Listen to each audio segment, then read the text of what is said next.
Olá, voltamos, estamos terminando a história do Aladim.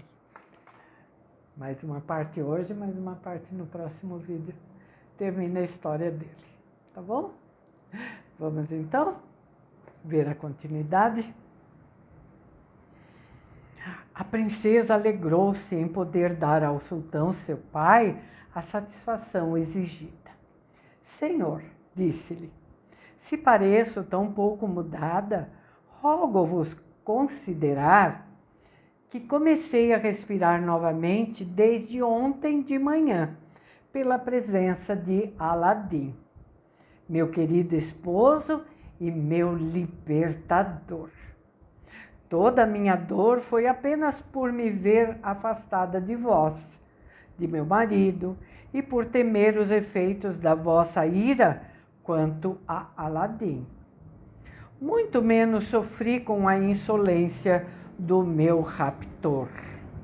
Aladim não tem a menor culpa do meu rapto. A única coisa involuntária de tudo quanto sucedeu fui eu mesma. Para convencer o sultão do que dizia, descreveu-lhe o aparecimento do mágico africano como mercador de lâmpadas. A troca da lâmpada de Aladim, cujo segredo e importância ignorava.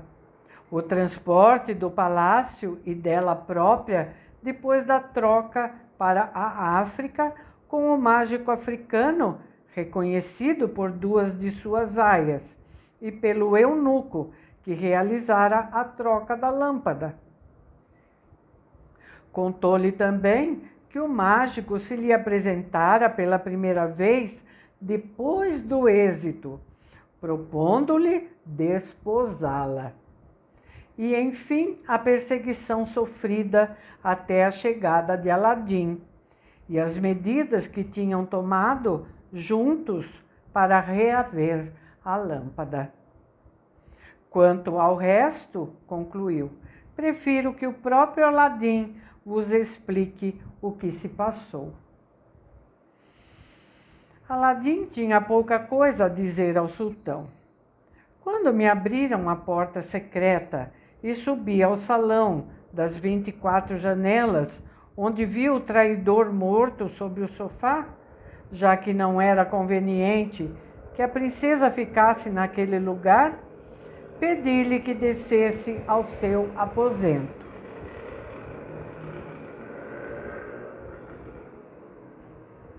Uma vez sozinho, depois de retirar a lâmpada do peito do mágico, dela me servi, sem perda de tempo, para trazer-vos de volta a princesa e o palácio. Em outras palavras, fiz com que o palácio voltasse para o seu lugar e tive sorte de devolver-vos vossa filha, a princesa.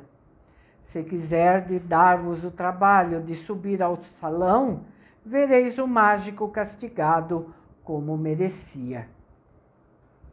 Para convencer-se imediatamente da verdade, o sultão levantou-se, subiu e, ao encontrar o mágico africano morto, de rosto já lívido pela violência do veneno, abraçou Aladim com ternura, dizendo-lhe: meu filho, não me julgues mal pelo procedimento que tive para contigo. Fui impelido pelo amor paternal e mereço que me perdoes o excesso a que me entreguei. Senhor, respondeu-lhe Aladim, não tenho razão nenhuma de queixa contra o vosso comportamento. Fizeste apenas o que devíeis fazer. Esse mágico infame é a causa única da minha desgraça. Quando puderdes, contarei outra maldade sua, não menos negra que esta, e da qual fui salvo pela graça de Deus. Não nos faltará tempo, respondeu o sultão, mas agora cuidemos de nos alegrar.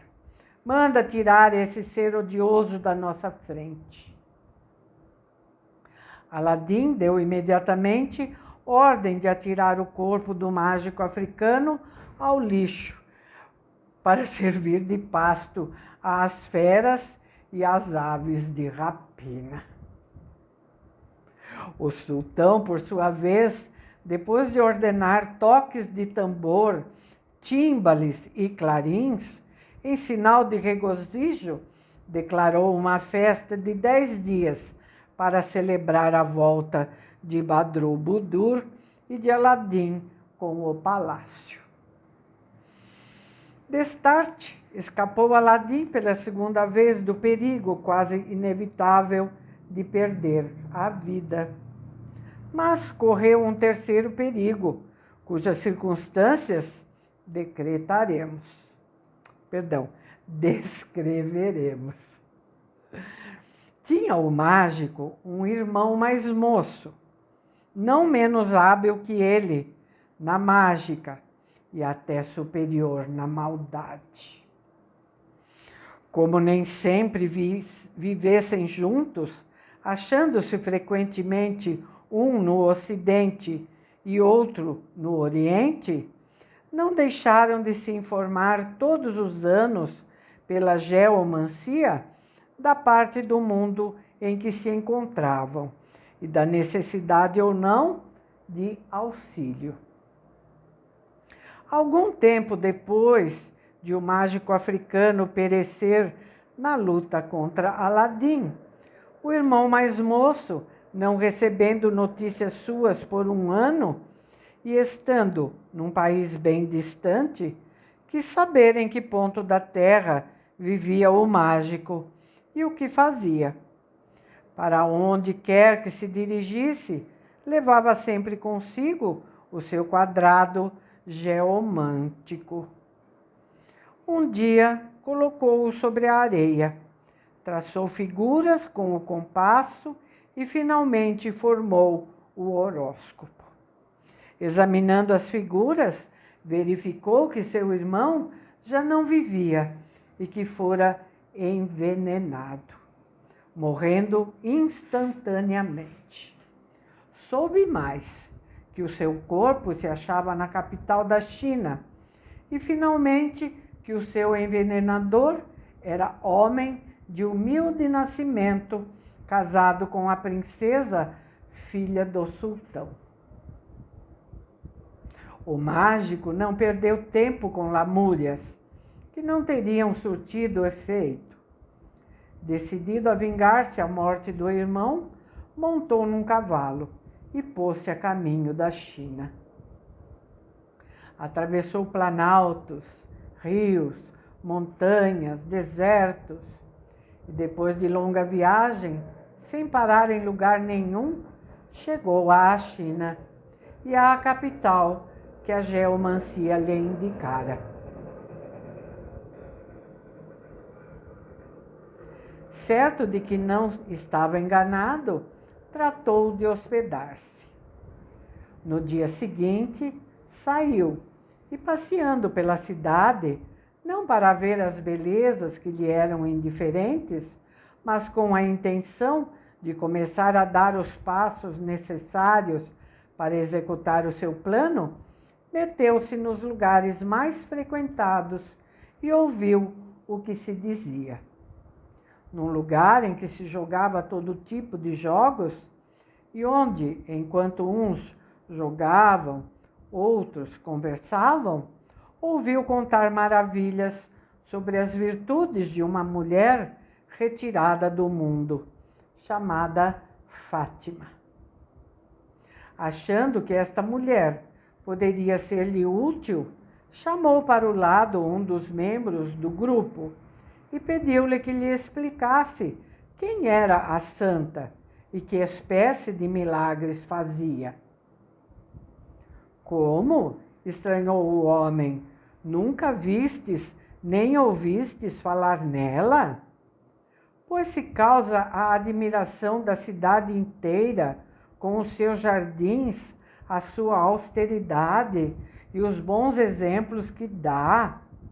Com exceção das segundas e das sextas-feiras, não abandona o seu pequeno retiro e, quando aparece na cidade, faz inúmeros benefícios e não há pessoa com dor de cabeça que não seja curada pelo toque das suas mãos. O mágico nada mais quis saber. Perguntou apenas ao mesmo homem em que ponto da cidade vivia a santa. Obtida a informação, e depois de imaginar o seu plano, de que falaremos, passou a seguir todos os passos da mulher. A partir do primeiro dia, sem perdê-la de vista, até que ela voltasse para o retiro.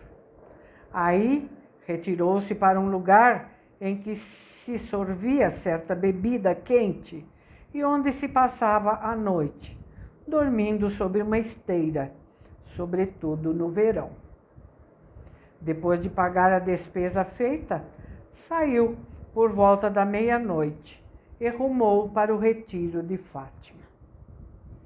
Não encontrando dificuldade em abrir a porta, travada apenas com um trinco, fechou-a novamente sem ruído, após entrar, e percebeu Fátima à luz, dormindo num sofá. Aproximou-se-lhe e, puxando o punhal, despertou-a. Abrindo os olhos, a pobre Fátima ficou horrorizada ao ver um homem pronto a apunhalá-la. Encostando-lhe a ponta da lâmina no coração, disse-lhe ele: se gritas ou fazes o menor ruído, mato-te. Levanta-te, pois, e obedece-me.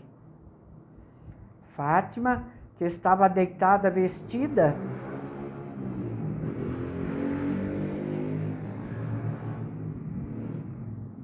levantou-se, tremendo de medo. Nada temas, disse-lhe o mágico. Quero apenas o teu vestido. Efetuada a troca, prosseguiu o mágico. Pinta-me o rosto como o teu, para que eu me pareça contigo. E notando que ela tremia, disse-lhe para tranquilizá-la: não tenhas medo, repito-te, juro-te em nome de Deus que te pouparei a vida. Fátima mandou-o entrar no seu quarto, acendeu uma lâmpada e retirando de um vaso certo líquido, esfregou-o no rosto do mágico, assegurando-lhe que a cor não mudaria. Em seguida, pôs-lhe sobre a cabeça uma peruca, cobriu-o com um véu e ensinou-lhe a maneira pela qual devia esconder o rosto ao caminhar pela cidade. Finalmente, depois de lhe enrolar ao pescoço um grande lenço que lhe caía na frente até a metade do corpo, entregou-lhe o bordão de que sempre se valia. E mostrando-lhe um espelho, disse-lhe: fitai-vos e verificareis que não poderíeis parecer-vos mais comigo. O mágico, satisfeitíssimo com o resultado, não manteve a palavra tão solenemente empenhada. Para evitar derrame de sangue, estrangulou-a e atirou-lhe o cadáver à cisterna da pousada. Depois, disfarçado como Fátima, a santa, passou o resto da noite no mesmo lugar, em nada preocupado com o horrendo crime com que acabava de manchar-se. No dia seguinte, logo cedo, apesar de ser dia em que a santa não costumava sair, abandonou o abrigo, certo de que ninguém o importunaria com perguntas, mas, em todo caso, pronto para responder, visto que um dos seus primeiros atos, ao chegar à cidade, fora visitar o palácio de Aladim. Para lá, ele se dirigiu. Mal a santa saiu à rua, cercou-a grande multidão. Uns lhe pediam que orasse por eles. Gente!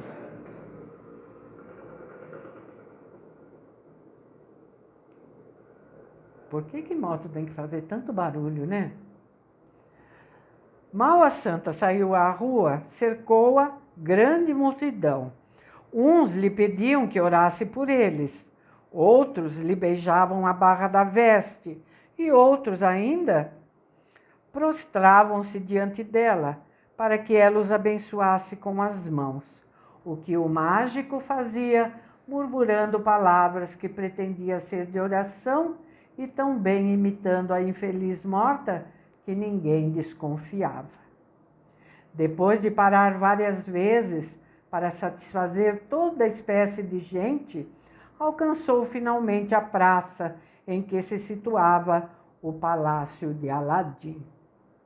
Ali, sendo maior a afluência, aumentou também a solicitude dos que se aproximavam. Os mais fortes e fanáticos vararam a multidão, provocando brigas cujo ruído chegou ao salão das 24 janelas, onde se encontrava naquele momento a princesa Badrobudur.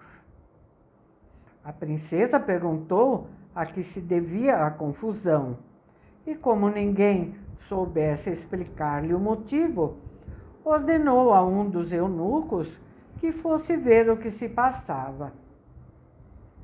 Uma das aias, porém, espreitando por uma cortina, disse-lhe que a multidão cercava a santa, para que esta lhe curasse os males com a simples imposição das suas mãos. Badrobudur, que havia muito ouvira falar das qualidades da santa, mas que ainda não tivera oportunidade de vê-la, teve ardente desejo de conversar com ela. O chefe dos eunucos, que se achava presente, disse-lhe então que era fácil trazê-la à sua presença. A princesa concordou e ele mandou imediatamente 4 eunucos buscarem a suposta santa. Apenas os eunucos cruzaram a porta do palácio de Aladim e rumaram para o ponto em que estava o mágico disfarçado, a multidão se dispersou. O mágico, vendo-se livre da turba e notando que os eunucos o procuravam, alegrou-se. Um dos eunucos, tomando a palavra, ordenou-lhe: Santa mulher, a princesa deseja ver-vos. Acompanhai-nos. A princesa concede-me grande honra, respondeu a suposta Fátima, e eu estou pronta a obedecer. Assim, seguiu os eunucos em direção ao palácio. Quando o mágico, que sob aquelas vestes de santidade ocultava um coração diabólico, se viu no salão das 24 janelas e viu a princesa, orou pela saúde, prosperidade e êxito. Depois, valendo-se de toda a sua arte de impostor e hipócrita, tratou de insinuar-se no espírito da jovem, o que conseguiu facilmente, visto que Badrobudur, dotada de excelente natureza, se convencia de serem todos bons como ela, especialmente os que por profissão serviam a Deus em vida retirada. Terminada a longa oração da suposta Fátima, disse-lhe a princesa: Minha boa mãe, agradeço-vos as preces, nas quais deposito grande confiança, e espero que Deus se digne ouvi-las. Aproximai-vos e sentai-vos perto de mim. Que será, não, que essa falsa Fátima vai fazer? Ai, ai, ai. Bom, vamos saber no próximo vídeo. que eu acho é a última parte dessa história. Não percam, tá bom? Até lá, minha gente. Obrigada pela companhia. Tchau.